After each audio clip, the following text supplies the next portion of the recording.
আমরা বিভিন্ন জাতির সাথে মনোভাব প্রকাশ করতে পারি।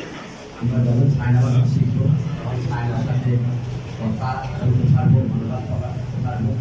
যেহেতু বিশ্বের মধ্যে সাইনা এখন একটা এগিয়ে, আমরা যদি দায়িত্ব নিতে পারি আমাদের ব্যবসা বাণিজ্য আদায় আসবে।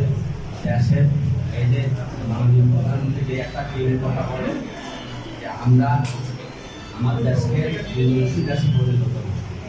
এই ভাষা শিক্ষার কারণে বাড়ি আসার কারণে বিভিন্ন কাজকাম বাড়ি আসার কারণে আমাদের দেশ উন্নয়নশীল দেশের ভূমিকা এই সাইনা রেলওয়ে স্টাফটা নিতে পারে। এই সাইনা রেলওয়ে স্টাফটা আমাদের দেশে উন্নয়নের যে একটা অংশ, সে একটা অংশীদার।